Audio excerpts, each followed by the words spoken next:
De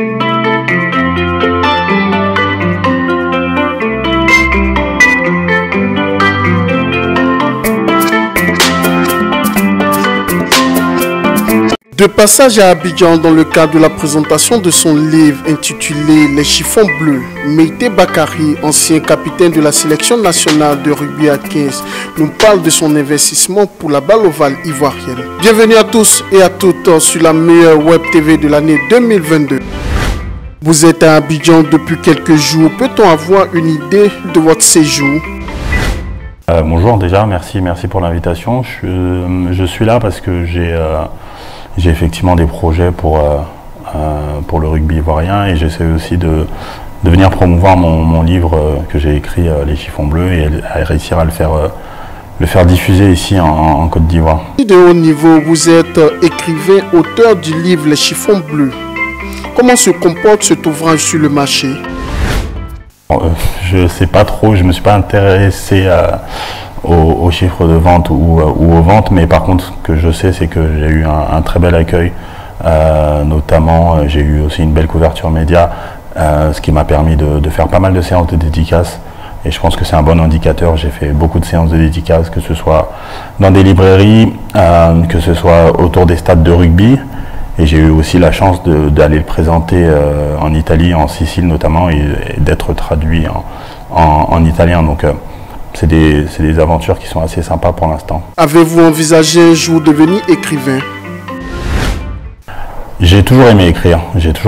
C'est quelque chose qui me plaît depuis toujours. Et c'est vrai que cette opportunité qui s'est présentée à moi d'écrire Les chiffons bleus et de voir que ça a pu plaire, le fait d'écrire des chroniques régulièrement dans Rugbyrama aussi me conforte dans l'idée que c'était le premier, mais que ce sera sûrement pas le dernier.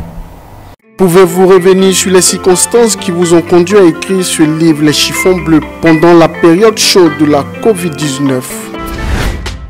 Ce qui m'a poussé à écrire ce livre, c'est l'expérience que j'ai vécue, c'est-à-dire que je rentrais de l'étranger, je me retrouve confiné à Paris, je ne peux pas rentrer chez moi à Carcassonne.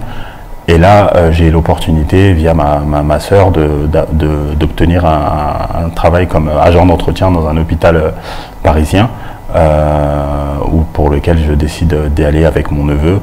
Et on se retrouve à travailler, donc à faire le ménage tout simplement dans un hôpital en pleine crise Covid, parce que les hôpitaux sont saturés, sont en manque d'effectifs, et donc ils recrutent du personnel, et donc on s'est porté volontaire.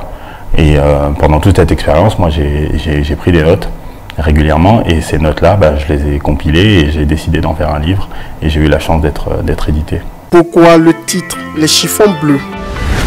Les chiffons bleus, c'est les chiffons que j'utilisais justement pour faire le nettoyage, pour faire le ménage, et c'était devenu quelque chose d'assez obsessionnel pour moi. C'était mon ustensile de travail, et c'est quelque chose qui m'obsédait.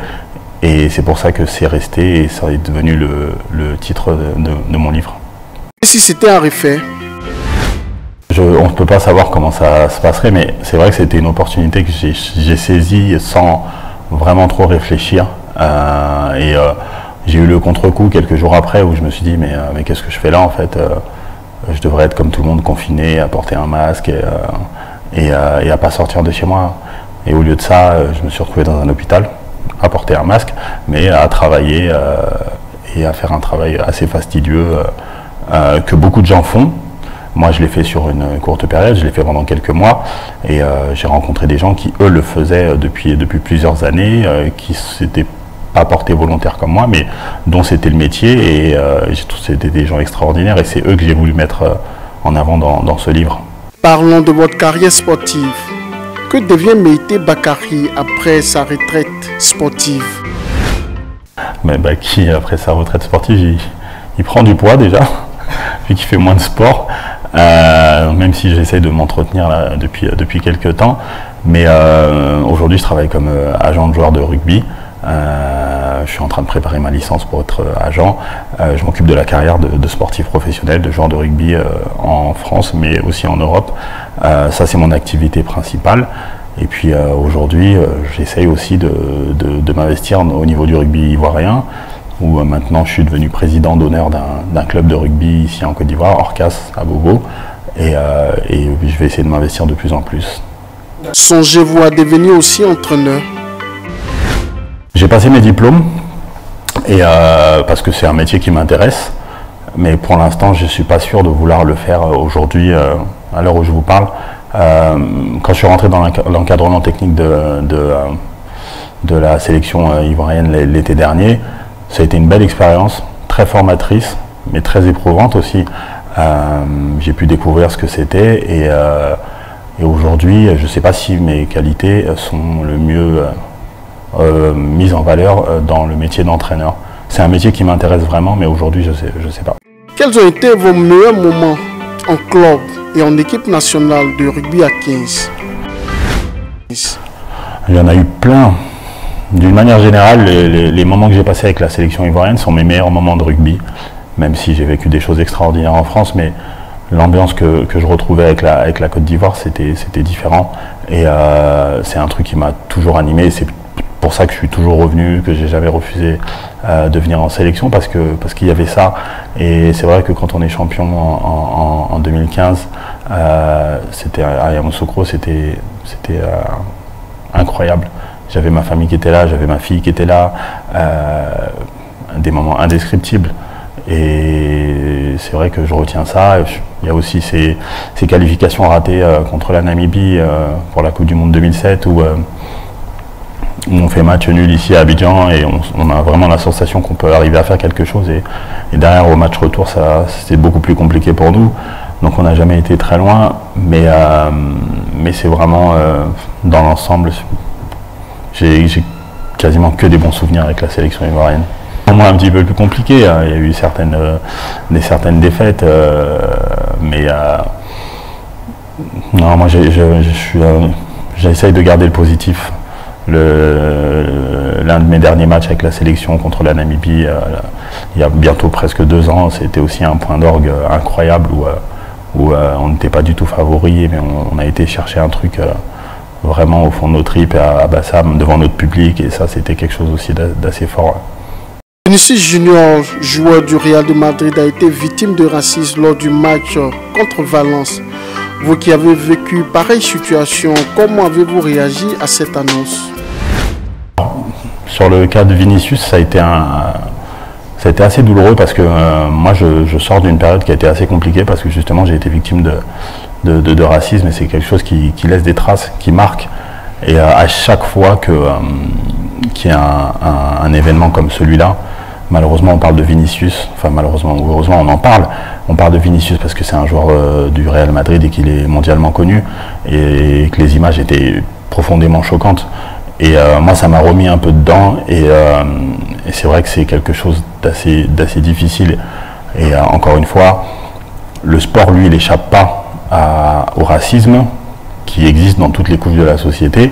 Et par contre les instances qui régissent ces sports doivent pouvoir aller au-delà de ce qu'ils font aujourd'hui.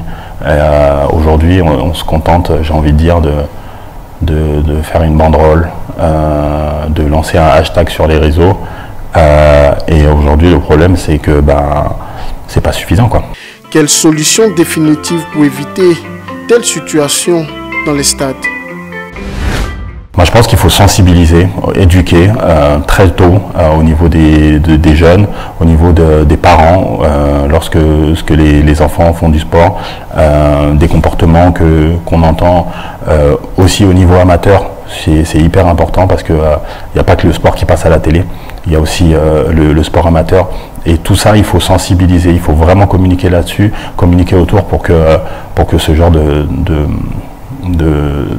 mésaventures cesse. Quel est votre regard sur la progression du rugby ivoirien? Aujourd'hui, le rugby ivoirien, il ne progresse pas beaucoup. Ce serait mentir que de dire ça.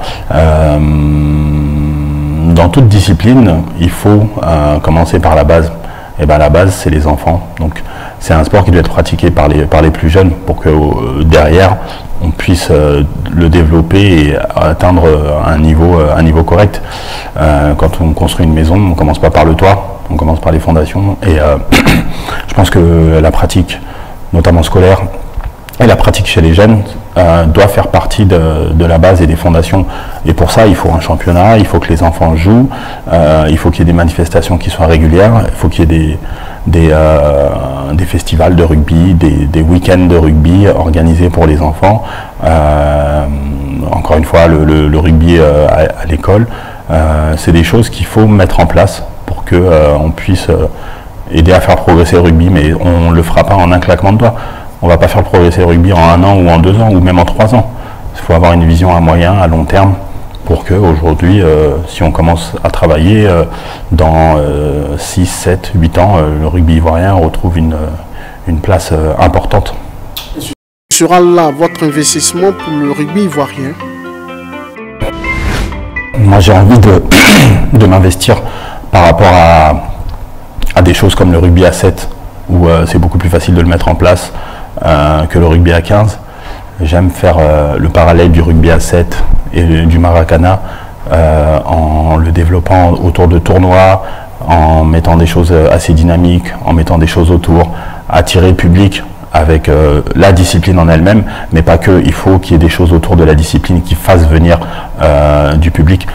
Le public rugby, on le connaît, il n'est pas très nombreux en Côte d'Ivoire, c'est pas à lui qu'on doit s'adresser. C'est à tous ceux qui ne connaissent pas le rugby, qui ont envie de découvrir ce sport, notamment le rugby à 7. Et mon autre cheval de bataille, c'est le rugby féminin, où j'ai vraiment envie que les féminines jouent au rugby. Je parlais de Orcas à Bobo tout à l'heure, le club dont je suis président d'honneur, où j'ai des filles qui sont majoritaires par rapport aux garçons. Et ça, c'est une vraie fierté parce que c'est des jeunes filles qui ont beaucoup d'abnégation, qui ont décidé de faire un sport qui reste, quoi qu'on en dise, mineurs en Côte d'Ivoire, donc elles ont beaucoup de courage de le faire et moi je les encourage et on va essayer de les soutenir du mieux qu'on peut. Bientôt la Coupe du Monde France 2023, pensez-vous que la Namibie aura les armes nécessaires pour mener une bonne campagne? Ça va être très compliqué, parce que le gap est très important entre le continent africain, hormis Afrique du Sud, et le reste du monde. D'une manière générale, les équipes qui ne font pas partie du top 20 mondial ont très peu de chances de remporter cette Coupe du Monde ou de gagner ne serait-ce qu'un match. Et aujourd'hui, le rugby souffre de ça. Le rugby souffre du fait que on est un petit peu en vase clos. Il y a les équipes du tournoi des 6 nations, il y a les équipes du Rugby Championship, du Four Nations, et puis il y a les équipes européennes d'un niveau inférieur, les équipes du Pacifique. Et puis c'est tout quoi. Alors qu'il y a beaucoup de rugby, il y a beaucoup d'équipes qui sont affiliées à World Rugby, et notamment beaucoup de pays en Afrique. Il y a du rugby en Asie, on joue au rugby au Kazakhstan, on joue au rugby en Mongolie, mais aujourd'hui, à quoi ressemble ce rugby-là? Donc il faut le développer, et en Côte d'Ivoire, c'est ce qu'on va essayer de faire. Votre favori pour cette Coupe du Monde? À la France, ce serait une histoire magnifique. Aujourd'hui, ils sont favoris, ils peuvent plus se cacher, et puis surtout les résultats sont là. On a fait 2 derniers tournois de destination où ils finissent sur un grand chelem et une 2e place. C'est à domicile. Là, il n'y a plus à se cacher, il faut y aller et on espère vraiment tous que la France va l'emporter. Votre mot de la fin?